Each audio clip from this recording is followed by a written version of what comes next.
আমাদের সবাইকে নবী সাল্লাল্লাহু আলাইহি ওয়াসাল্লামের সামনে মুখ দেখাতে হবে না?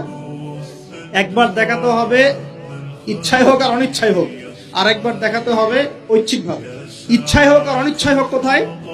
কবরে। কোথায়? সবাইকে দেখানো হবে। আমি আপনি এভরিবডি, সবাই দেখবে আমাদের নবী মুহাম্মদ সাল্লাল্লাহু আলাইহি ওয়াসাল্লামের এই নূরানি চেহারা সবাই দেখবে। আল্লাহ পাক প্রশ্ন করবেন, ফেরেশতাদের মাধ্যমে প্রশ্ন করাবেন, মান হাযার রাজুল বুইসা ফীকুম, এই ব্যক্তিকে যাকে তোমাদের কাছে পাঠানো হয়েছে। পৃথিবীতে যদি আমরা রাসূলের সুন্নাহ মতো চলতে পারি বা চলার চেষ্টা করি, ইনশাআল্লাহ সেই ব্যক্তি বলতে পারবে যে তিনি হচ্ছেন রাসূলুল্লাহ সাল্লাল্লাহু আলাইহি ওয়াসাল্লাম।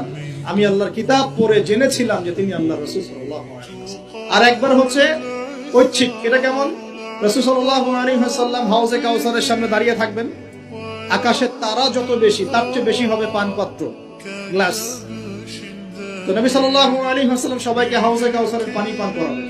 ওই দিন অন্য কোনো ব্র্যান্ডের পানি চলবে না, শুধু হাউজে কাউসারের পানি চলবে। মাম পানি, প্রাণ পানি এসব পানি নাই, শুধু হাউজে কাউসারের পানি।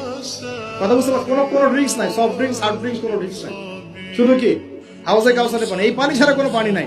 এই পানি যে খাবে, এই যে 50,000 বছরের সমান দিন, কিয়ামতের দিন, এই দিনে সে ইনশাআল্লাহ পিপাসার্ত হবে না। সে আর কোনোদিনও পিপাসার্ত হবে না।